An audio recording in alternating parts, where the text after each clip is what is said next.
Death by Food Tray, or also known as Tanner in real life. Anyway, we are back with part two for our Elven Queen here. As you can see, this is where we left her. Just did the horns, did the base on the previous channel, or previous episode, part one there. So if you want to watch that, you can check it out. Here are the wings. So we gotta get the hands in there. That's all I'll be worrying about today is the arms and hands on those wings, since we're doing skin tone for so much of the body. I'll get those hands as well, and then part three I will be working on the wings themselves. So here we are for the base skin tone. I have this purple, which is a little bit of black added to it, just to darken it up just a touch.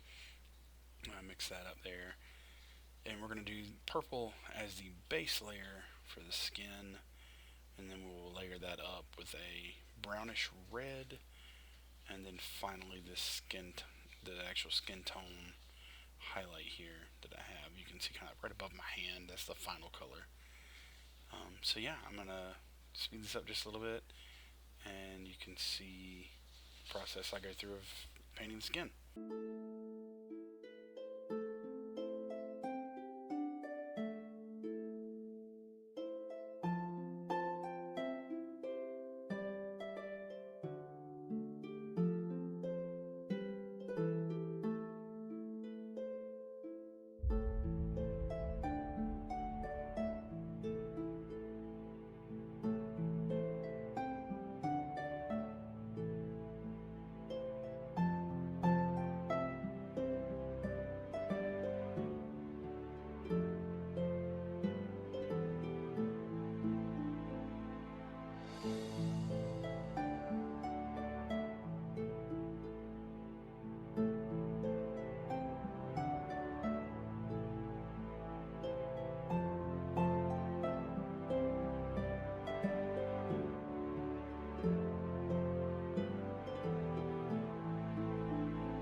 Alright, so I got our first layer down of the purple. Now I'm just mixing up this red. Actually, I think I'm just putting a little water in it here. Yeah, I just took it straight out of the pot, added a little bit of water just to thin it down. I wanted to do a couple of thin coats on it so it stayed nice and translucent so the deeper purple shadows would still show. Um, didn't do the greatest job keeping this on camera. I'm still playing around with that setting and that setup. I think I'm going to have to work on trying to make sure I move that camera further back so that I don't have a tendency to pull it too close to me and it be off camera. So I do apologize for that, but working on that. Trying to get better as I go and see what improvements I can make as time moves forward. Yeah, but like I said, just gonna go over all the skin. There we go. Finally brought it back in camera for you. Gonna go all over the skin with this brownish red color as a good mid tone. I guess it's technically mid tone, even though I do a full cover pretty much of it with the skin tone. Um, so this step might not be that necessary, but it's just kind of the way I was trying it this time. I haven't done a whole lot of skin, so definitely trying new techniques and trying new things that I haven't really done much of. And I know that foot looks pretty horrible at the moment. I do go back and fix that a little bit. I think the paint was just a little bit too watery. The pigments weren't flowing smoothly across it like it should. But yeah, so we'll go ahead and get a view of this hopefully, and go through painting the skin.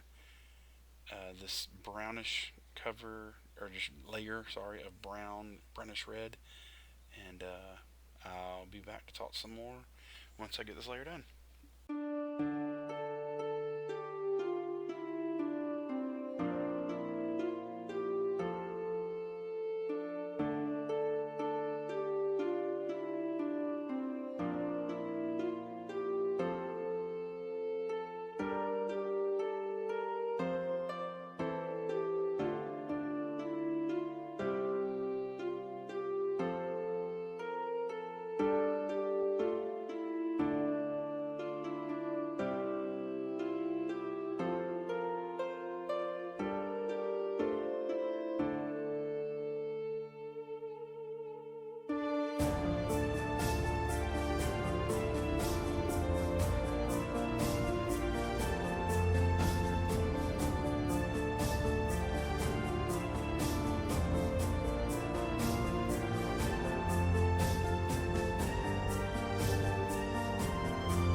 so we got all of the browns taken care of for the arms, the torso, the back, the feet, legs, face, everything. So now we're going back over with this skin color. I don't remember which brand this is. This might be Army Painter, or either way, the paint color is just called Skin Tone. But I have found that it works best if you kind of layer it up from that darker color to a lighter. This is the first time I've done the purple to brownish red to skin tone, but I have done it from dark colors before, just not those exact colors. I don't think I've actually used purple as a base, and I've used black as a base before. But I figured I'd give it a try this and see how it goes. And I gotta say, once everything's all done now, and looking at it, I think it looks really good. I think the skin came out really, really good, especially for kind of a first attempt at doing a model like this and this much skin on a model. Most of the models I do are 40k, and most of them have been orcs or some chaos. But the only things that really had much skin showing was either the head of like a marine, or the arms and face of a cultist. So this is definitely the biggest area of skin I've had to do. So it was a bit of a challenge, but I think it came out pretty nice. And this is definitely kind of the three-step process that I will try to continue to do in the future here. So yeah, I'm going to go ahead and let this roll for just a second here as I'm talking. I don't know how much of this I really got in the camera that well. But to prevent this video from being too long, I'm going to go ahead and jump forward here, and I will show you the process I used for the dress and hair and flowers and whatnot. So here we are painting the green on some of the leaves that are on the horns there. I just wanted to pick them out for sure and add that little bit of extra color on the horns. They're almost like vines. I think you could probably get away with leaving these brown and it really wouldn't be that noticeable, but I think it'd look better just picking them out with the green and adding that pop of color to the horns.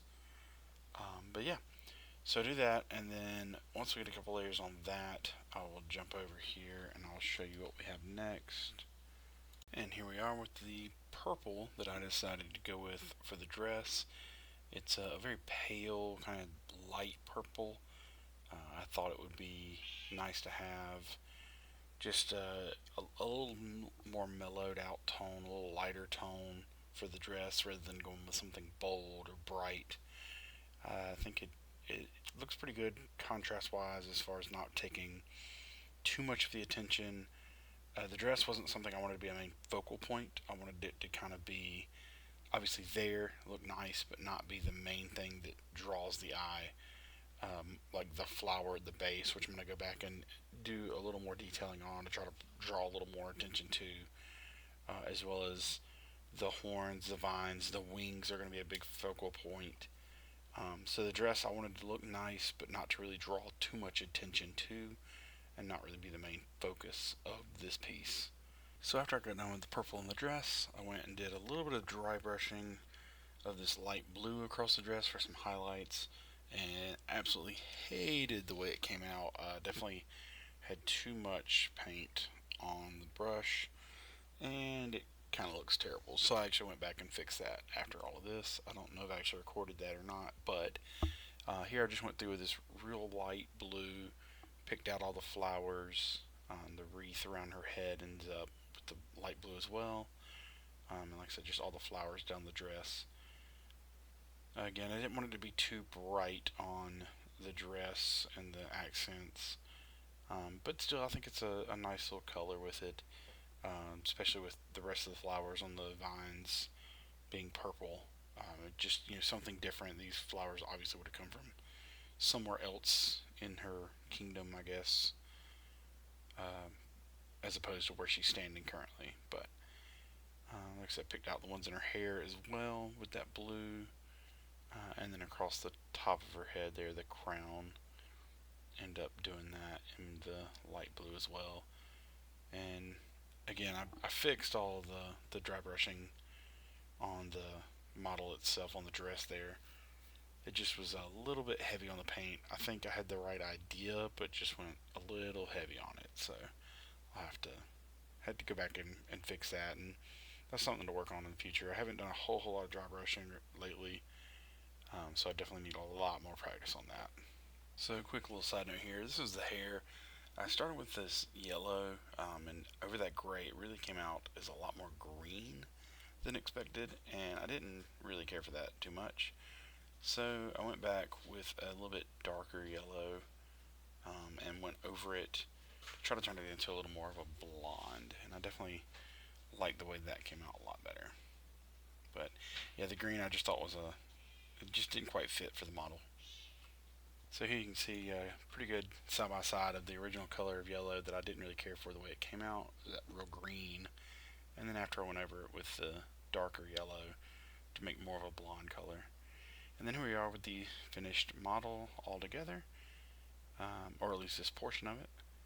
Definitely having a lot of fun playing around with this and trying to come up with some new ways that I normally don't do painting. So here it is on the stand.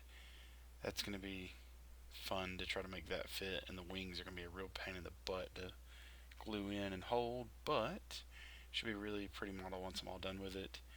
And it was definitely fun, definitely getting to kind of work on some creativity and some techniques that I haven't used before. So, yeah, thank you guys for watching, and have a great day.